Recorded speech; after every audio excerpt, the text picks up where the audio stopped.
ఒకటా రెండా 12 బొకేలు పంపించావు. అది చాలదన్నట్టు ప్రతి దాని మీద ఆకాశ ఆకాశ అని ఆకాశం 100 అక్షరాలతో రాశావు. ఈ పట్టికి స్వర్ణముఖి చూసే ఉంటుంది, అగ్గి మీద గుగ్గిలో అయిపోయి ఉంటుంది. అయ్యి బాబోయ్, నాకు టెన్షన్ వచ్చేస్తుంది. వీలు కొట్టేయాలి. అయ్యి బాబోయ్,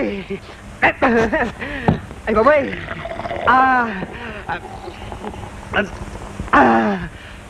అమ్మయ్యా, ఎంతవరకు చెప్పాను? అగ్గి మీద గుగ్గిలం. అగ్గి మీద గుగ్గిలం అయిపోయి ఉంటుంది. పోలీస్ కంప్లైంట్ ఇచ్చుంటుంది. ఏ క్షణానన్నా పోలీసు వచ్చి నిన్ను అరెస్ట్ చేయొచ్చు. నీ దగ్గర తోడు పెళ్లి కొడుకుగా వ్యవహరించినందుకు నన్ను 4 పీకి బొక్కలో పెట్టొచ్చు బాబోయ్. అయ్యో బాబోయ్, ఇదిగో ఫోన్ మోగింది. పోలీసుల దగ్గర నుంచి అయిండొచ్చు. కాదు, స్వర్ణముఖి దగ్గర నుంచి. అయితే తీ. వెంటనే తీస్తే ఆవిడ ఫోన్ కోసమే వెయిట్ చేస్తున్నట్టు ఉంటుంది. కాసేపు మోగని తర్వాత తీస్తానులే. నీ బిల్డప్పులు తగలయ్యా. యువత నేను బీపీ వచ్చి చచ్చిపోయినట్టు తీవయ్యా. హలో,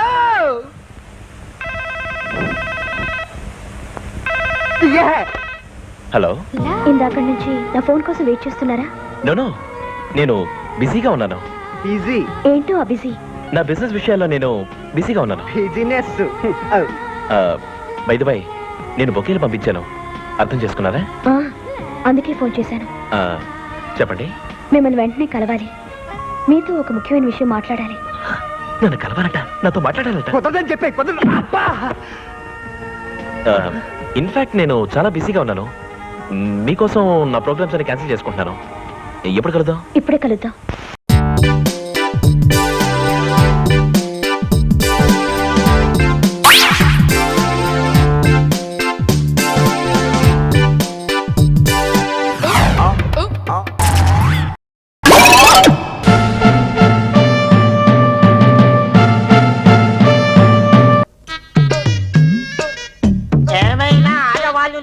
పెళ్లి చూపులకు రావడం మహా ఇబ్బంది సుమంది. ఏం చేస్తాం, మా ఆవిడ చచ్చి 15 ఏళ్ళు అయింది. మరి మీ ఆవిడ్ని పెళ్లి చూపులకు తీసుకురాలేదే?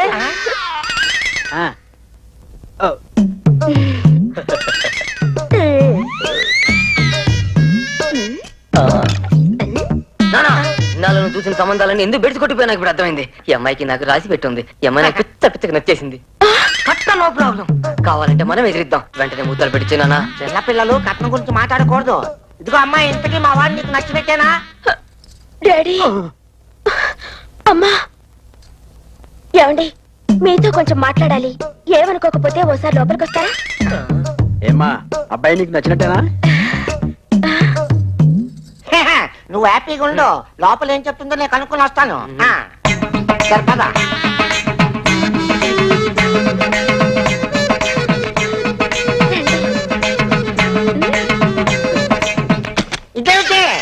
ఏం లేదు, మీ ఆవిడ పోయి 15 ఏళ్ళు అయిందని చెప్పారు కదా. అవును. మీరు మళ్ళీ ఎందుకు పెళ్లి చేసుకోలేదు? ఈ వయసులోనా? అబ్బే, మీకేం వయసు అయిందని? మీరెంత అందంగా ఉన్నారో తెలుసా? నిజమే. మీలాగా బరువు బాధ్యతలున్న వాళ్ళంటే నాకు చాలా ఇష్టం. మీకు అభ్యంతరం లేకపోతే నేను మిమ్మల్ని పెళ్లి చేసుకుంటానే. నువ్వు నన్ను యాంగిరీ బాగుందా? తినండి, అసలే సన్నగా ఉన్నారు, లాగించండి. ఏరా, నీకు ఇప్పుడు పెళ్ళి అంత అవసరమా అని? మరి నాకు కాకపోతే నీకు అవసరమా? అవసరమే. పైగా అమ్మాయిని అలాంటి బ్యూటిఫుల్ ఫేస్ అయితే చేసుకుంటానంటున్నది. ఇదిగో నా మాట విని అమ్మాయిలో మీ అమ్మని చూసుకో.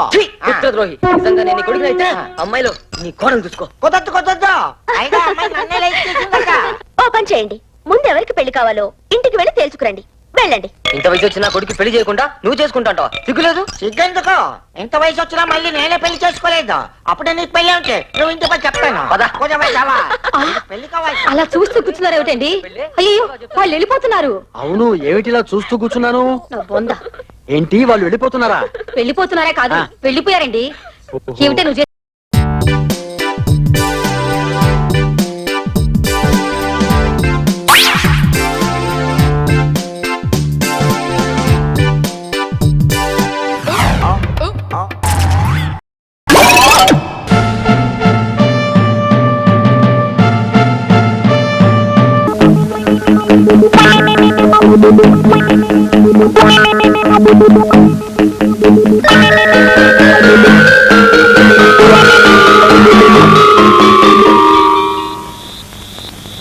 అవుతుంది ఇంకా రారేంటి?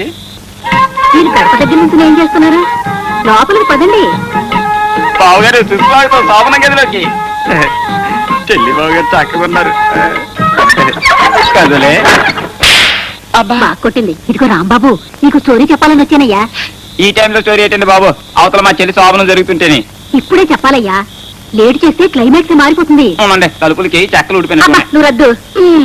ఎవరైనా చూసేస్తున్నారు ఏదో స్టోరీ చెప్తున్నారు కదా, చెప్పండి ఆంటీ గారు. సుజాతని నాకు ఒక అక్క ఉండేదయ్యా. ఆ. ఆవిడ ఈ ఊళ్ళోను, మా బావ బెదవాళ్ళలోనూ ఉద్యోగాలు చేసేవారు. మా బావగారు మా చెల్లెల టైప్ లో అనమాట. ఆ, మా బావ ప్రతి శనివారం వచ్చి సోమవారం వెళ్తూ ఉండేవాడు. మా బావగారు కూడా అంతే. ఉద్యోగానికి ట్రాన్స్ఫర్ కి ట్రై చేయమంటే చేసేవాడు కాదు. ఒక రోజు మా అక్క నేను బెదవాడ వెళ్లేసరికి సెకండ్ ఫ్యామిలీతో సెటప్ అయి కూర్చున్నాడు. అయ్యి బాబాయ్, లాస్ట్ ఏమైందండి? చాలా పెద్ద గొడవ. మా అక్క మీద మోజు పోయిందంటూ విడాకులు ఇచ్చాడు మా బావ. ఏమండి, మీ అక్కది మా చెల్లెది కూడా సేమ్ స్టోరీ. అయ్యి బాబాయ్, మా చెల్లి జీవితం కూడా అలాగే అయిపోద్దంటారా? నీ చెల్లిని నీ బావని దగ్గర అవ్వకుండా చూసావనుకో, ఆమె మీద మోజు ఎప్పటికీ పోదు. అదెలా సాధ్యం ఆంటీ గారు? ఈవేళ కేబుల్ టీవీలో వింత శోభనం సినిమా చూశానయ్యా. ఓహో, కోరికలతో వేగిపోతున్న హీరోకి ఆ.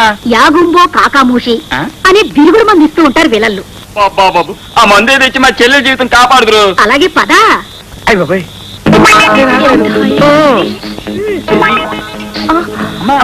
ఒక నిమిషం ఆగండి.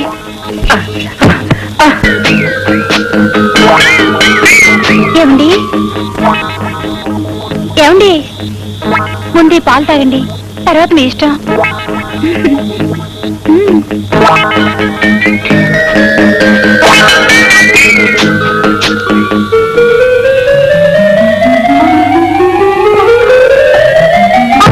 అదేంటండి అలా అయిపోయారు? అదే నాకు అర్థం కావట్లేదు.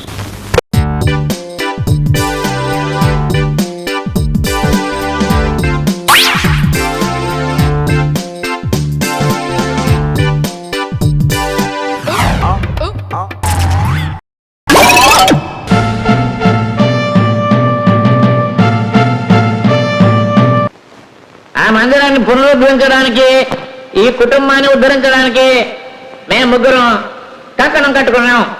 మేము మీ ముందుకు వస్తున్నాం. ఉదాహరణమైనటువంటి మీరు చేతి వేలు ఉంగరాల్ని, మీ చేతి వాచల్ని, మెడలో నెక్లెస్ల్ని, ఇంకా దేవుళ్ళు డబ్బుల్ని మాకు సర్వం కూడా సమర్పించేసి మాతో సహకరిస్తారని ఆశిస్తూ డోలు పట్టుకుని మీ ముందుకు వస్తున్నాం.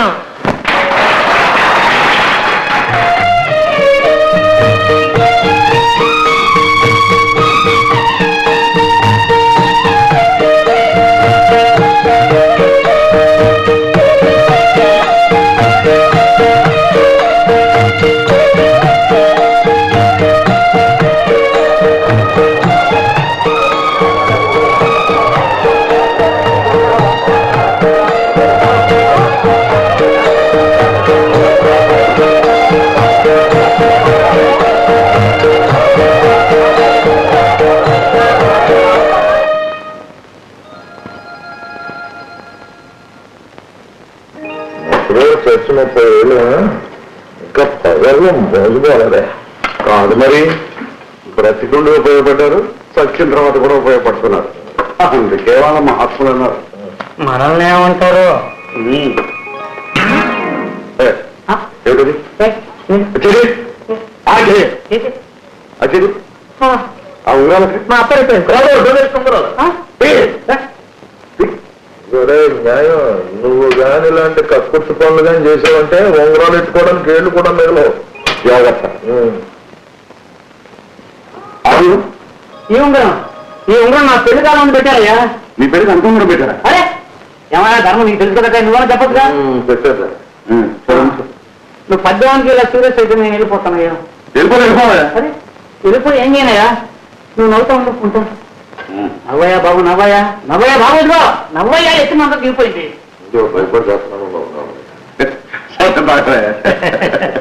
దిగిందంతా ఎక్కువ.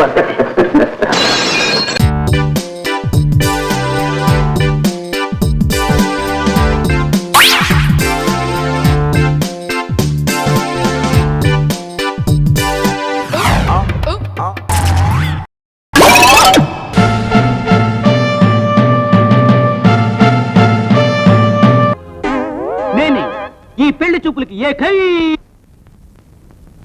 పేరు 3D త్రివిక్రరావు. చూపులు మొదలు పెట్టండి. చూడండి, మా చంటి చాలా చురుకైన పిల్ల. అది ఎక్కడ పాదం ఎడతదో అక్కడంతా ఎలిగిపోవాల్సిందే. మీరు బాగా చూసుకుని ఊ అన్నారంటే మూర్తి అంటి చేస్తా. అంతరాయ్ గారు ముందు అమ్మాయిని పిలవరా. అంటే అంటే బావు అట చూస్తా పెట్టి వెళ్ళి తీసుకురా. మంచి టిఫిన్ ఉండించామండి. వంటోండి అమలాపురం నుంచి తెప్పించాం. మంచి సందడైన మనిషి. Thank you. Very good. ఎలా ఉంది? అమ్మాయి బాగానే ఉందండి. సంటమ్మా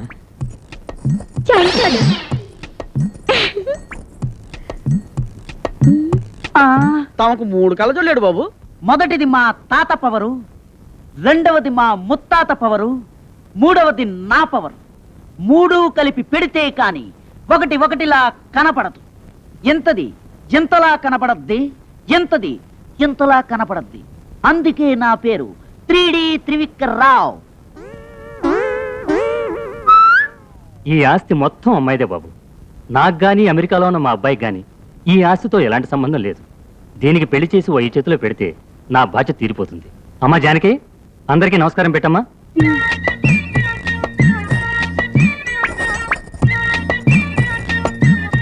నమస్తే.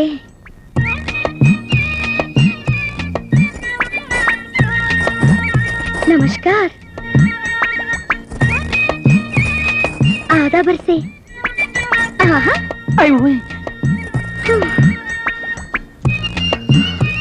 మా సంటికి పెద్దోళ్ళంటే మా అడ్డ గౌరవం ఉండే, అందుకే అలపడిపోతే. ఓహో, అంటే చోటైపోయిందిలే అమ్మా. లేచి 3D గారిని చూడమ్మా. నా అక్కళ్ళున్నాయే.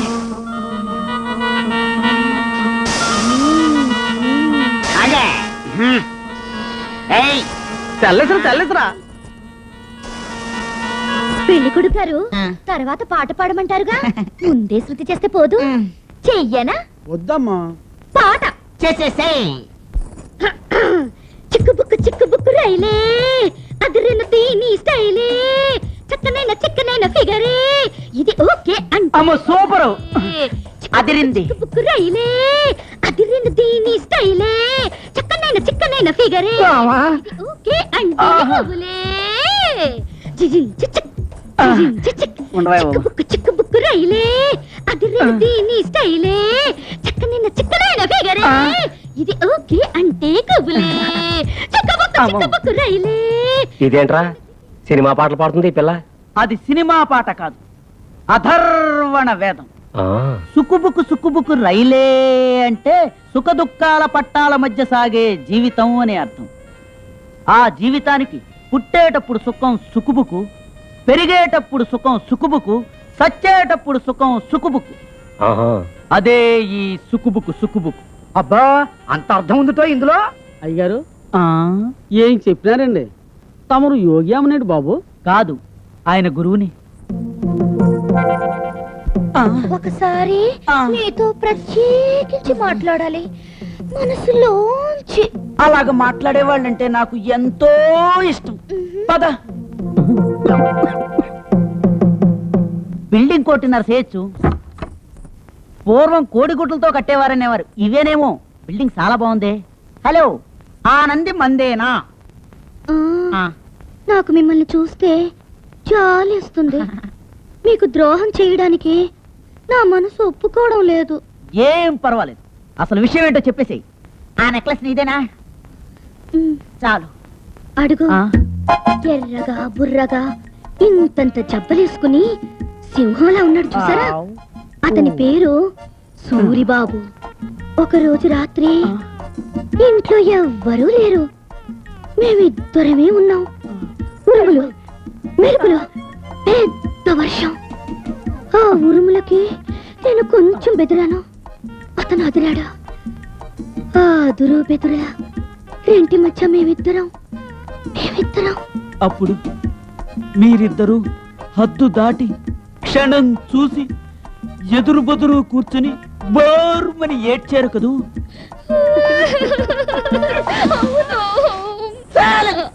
నా అంత అదృష్టవంతుడు ఈ ప్రపంచంలోనే లేడు. పెళ్ళంటూ చేసుకుంటే చెడిపోయిన ఆడదాన్నే పెళ్లి చేసుకోవాలని కంకణం కట్టుకున్నాను. పెద్దింటి సంబంధము అంటే నా ఆశ తీరదేమో అనుకున్నాను. కానీ ఈ రాజకోటలో చెడిపోయిన రామచిలకవి నువ్వు నాకు దొరికావు. నా ఆశ తీరింది. నీకు కొత్త జీవితాన్ని ప్రసాదిస్తాను.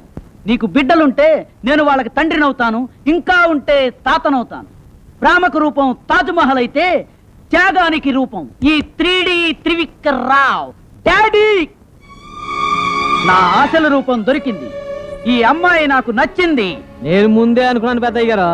ఇక చూసుకోండి, పెళ్లి ఏర్పాట్లు జమాయించేస్తాను.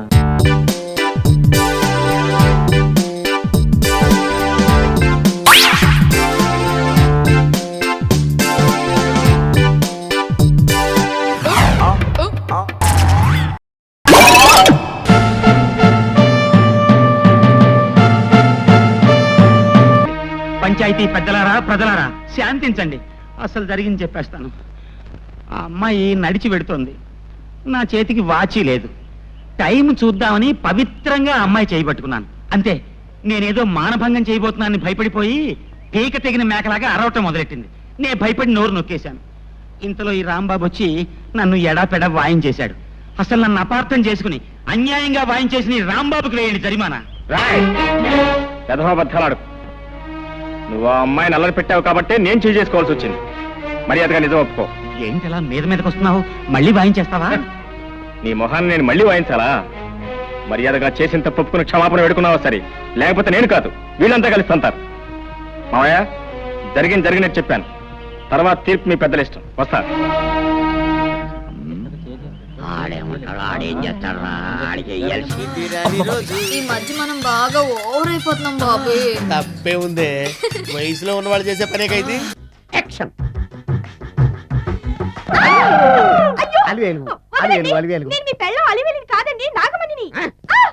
ఎంత తాగినా కట్టుకున్న పిల్ల. నేను ఎవరిని చేయలేదు, నన్ను ఎవరు చేయలేదు మేడం. నీ చేత నిజాలు ఎలా చెప్పించాలో నాకు తెలుసురా. మర్యాదగా నేల ఒప్పుకో. ఆరనీయుమా ఈ ఒడియం